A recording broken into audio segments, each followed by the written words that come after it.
Hello student, me Daudram, lecturer physics, Government Senior Secondary School, Bashapur Kaleki, District Patiala. Dear students, today we will discuss some of the topics related to kinematics. First of all, we all should know about what is kinematics. Kinematics is simply the study of motion of the objects. In kinematics, we only study the motion, not considering the force that causes it. Some of the topics that we will discuss in kinematics: rest and motion, uniform and non-uniform motion, one dimension, two dimension and three dimension motion, distance and displacement, and little numericals we will discuss. Now dear students, kinematics, study of motion, and our first topic related to kinematics, that is rest and motion.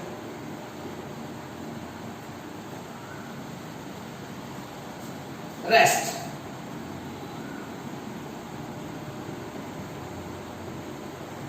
Rest is a situation in which a body doesn't change its position with respect to time and surrounding. For example, we have this board. The board doesn't change its position with respect to time, is not changing its position with respect to time and surrounding. We can say buildings, our home, our school, at rest. You can also take an example, a tree. So rest, a body doesn't change its position with respect to surrounding. Example, you can say simply tree and buildings.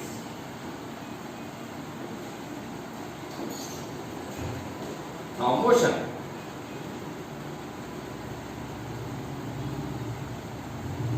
Students, opposite to this rest, our body is said to be in motion when it changes its position with respect to surrounding.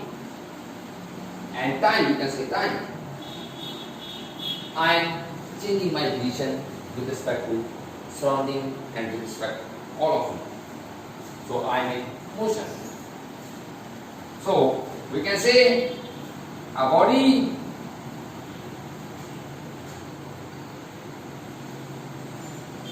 changes its position with respect to surrounding.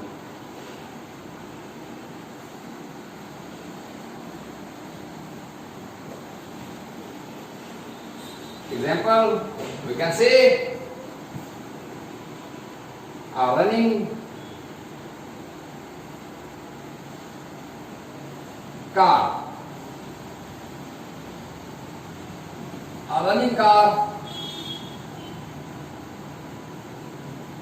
a walking child, etc. Now students, we have discussed rest and motion.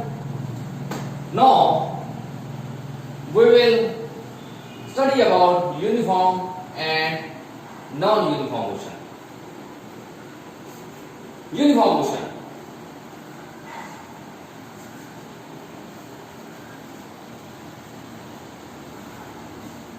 When a body covers equal distance in equal interval of time, means when a body covers 60 kilometer in an hour, then next 60 kilometer again in an hour, then again 60 kilometer in an hour, we can say body is in uniform motion and is moving with constant speed. So the special condition, the main condition for uniform motion is constant speed. So uniform motion. When a body covers equal distance in equal interval of time, then the motion is called uniform motion. A very simple example of uniform motion is the motion of hands of simple a wall clock or wristwatch. You can say a second hand travels from 5 to 6, takes 5 seconds, and 6 to 7 again takes 5 seconds and covers equal distance from 5 to 6, 6 to 7, and so on. It means this is in uniform motion. So when a body covers equal distance in equal interval of time, we can say body is in uniform motion. I have discussed motion of hands of a clock. Now non-uniform motion,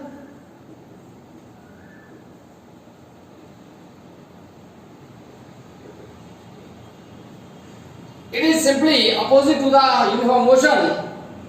When a body doesn't cover equal distance in equal interval of time, the motion is called non-uniform motion. For example, on a rough road, when a car moves,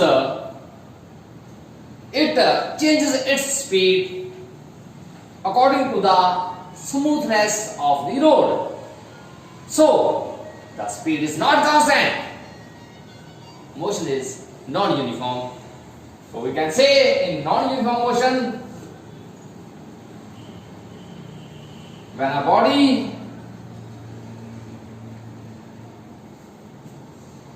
doesn't cover equal distance in equal interval of time. Example, a vehicle moving on a rough road.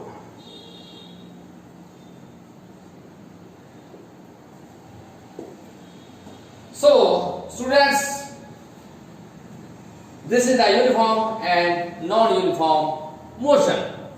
Now, we will discuss one dimension two dimension and three dimension motion. One dimension motion, when in one dimension motion, when we require one coordinate out of three coordinates to specify the position of a moving object, the motion is called one dimension.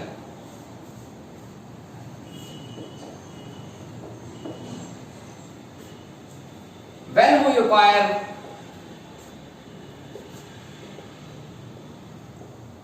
only one coordinate to specify the position of a moving object,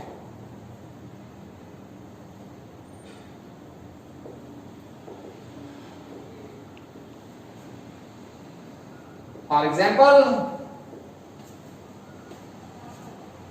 a freely falling vertical downward ball. When a ball falls vertically downward, it moves in a straight line, and the motion is one dimensional motion.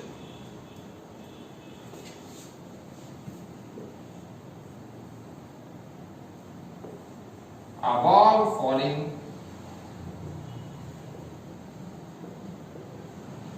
vertically downward.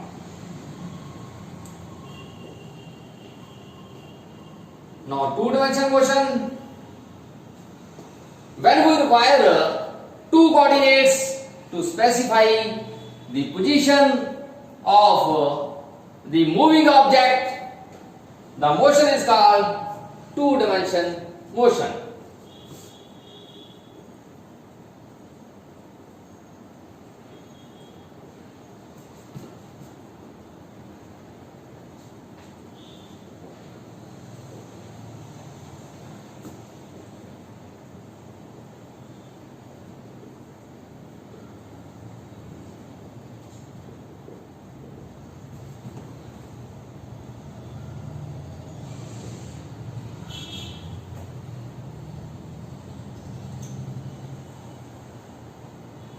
For example,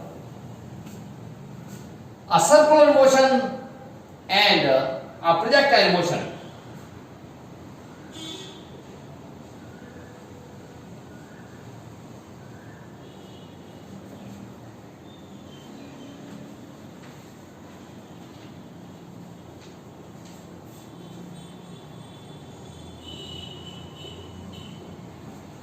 How projectile motion represents two-dimensional motion?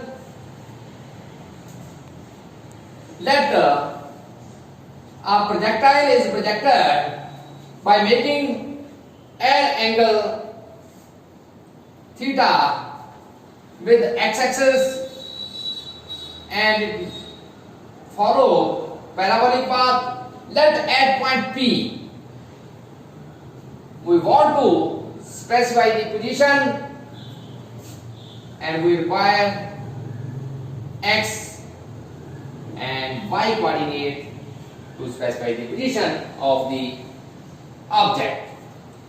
Now in three-dimensional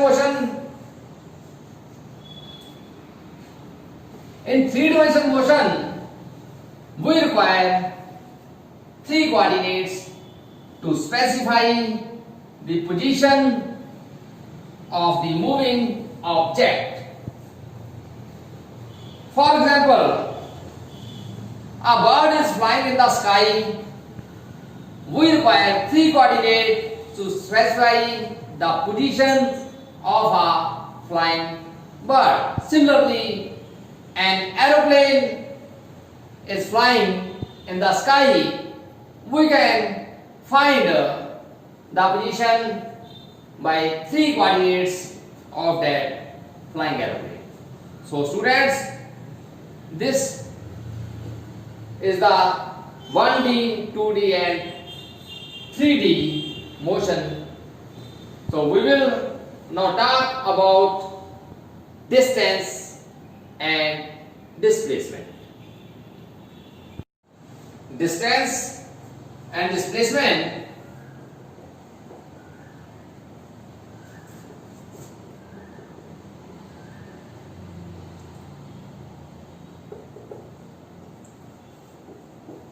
to understand distance and displacement, we will take a very simple example. Let us suppose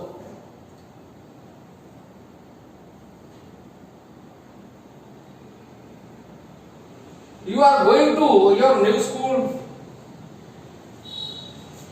and moving in this direction, and this your school is 100 meter on a side road. Now you are here and asking a passenger about the direction and distance of your school. You are asking, where is my school and where is the school, to any passenger, and passenger at this point answers you, go straight, turn left and moves 100 meter, your school will be there. It means passenger tells about direction, left hand side turn, and distance 100 meter, mean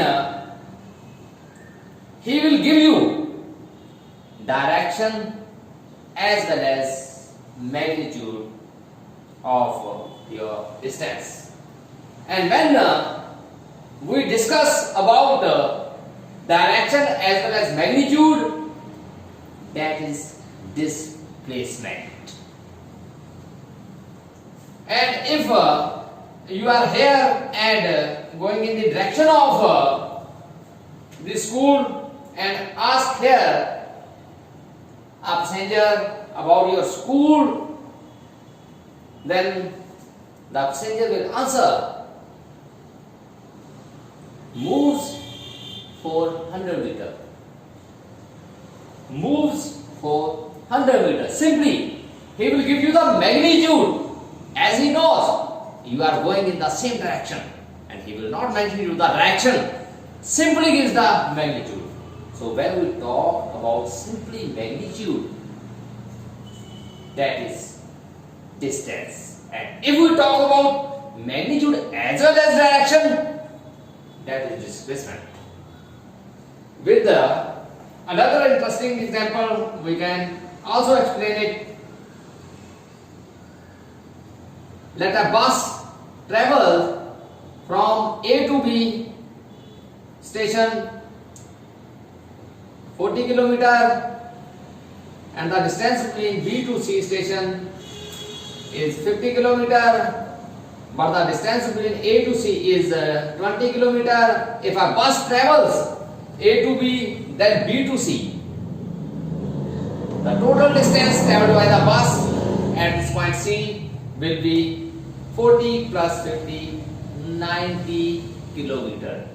And if we talk about displacement, the shortest distance from A to C point, that is 20 kilometer, and this is displacement, the shortest distance from initial to final point, that is displacement. And the total path traveled by a body is called distance. Now, so it is clear that distance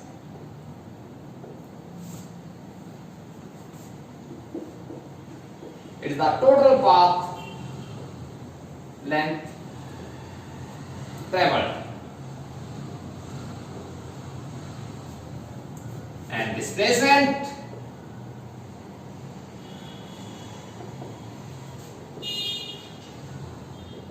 it is the shortest path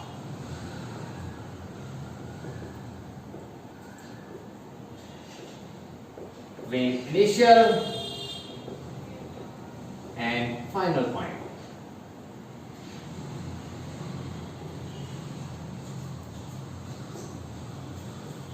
Now, as we mentioned here only magnitude, so it is a scalar quantity.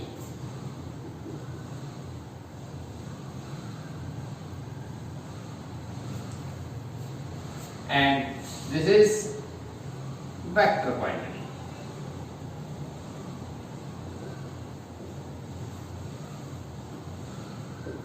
If it is scalar, it can't be negative and zero because scalar quantities can't be negative and zero. So it can't be negative and zero. It's a vector, so it can be negative and zero. Then the fourth point, SI unit of distance is meter and displacement. SI unit is also meter. Now,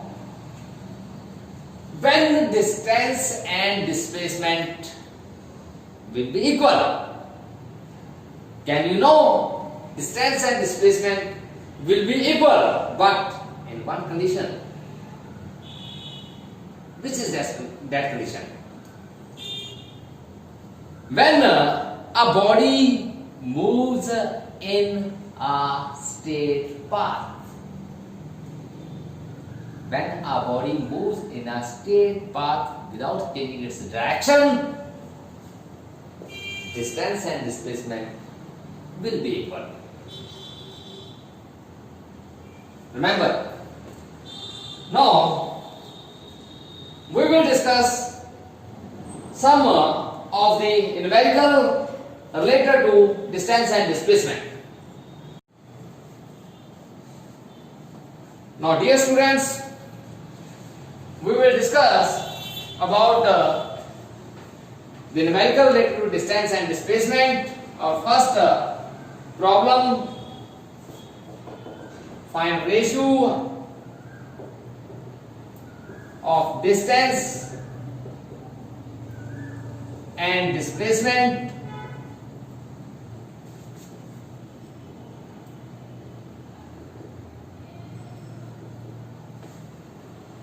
of a body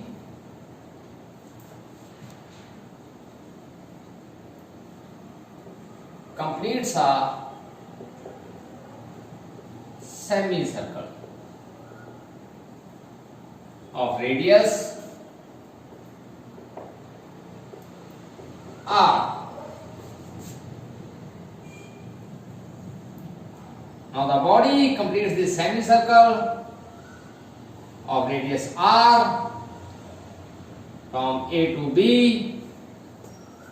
We have to find ratio of distance and displacement. Now what is distance traveled by the body from A to B completed a semicircle? That will be circumference of this semicircle. Now displacement,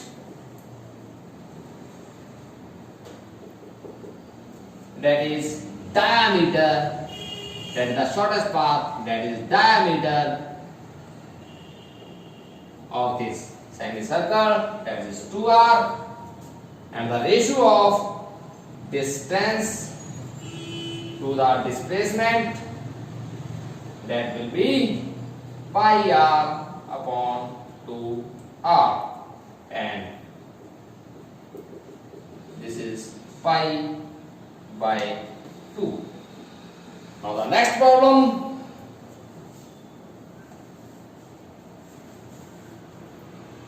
you have to find the correct option.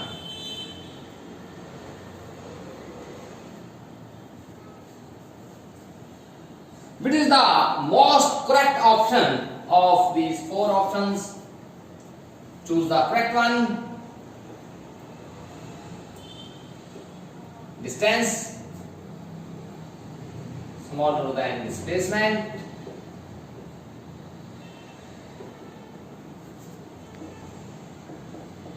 Distance greater than displacement. Distance equal to displacement. And fourth one, distance greater than equal to displacement. Now students, which is the most correct one? Distance can't be smaller than displacement. Distance always not greater than displacement, and distance can be equal to displacement, but this is the most correct, because distance greater than or equal to displacement always. So this is the correct one. Now the third numerical problem, let a body complete a circle of radius r. What is distance and displacement of body completing a circle? Distance, that is the total path traveled by the body to complete a circle, that is circumference of the circle 2 pi r, and displacement as a body for completing a circle returns back at the same point, initial and final point is same, so displacement will be 0. So students, these are the numericals related to your topics. So students, thanks a lot for watching. Thank you.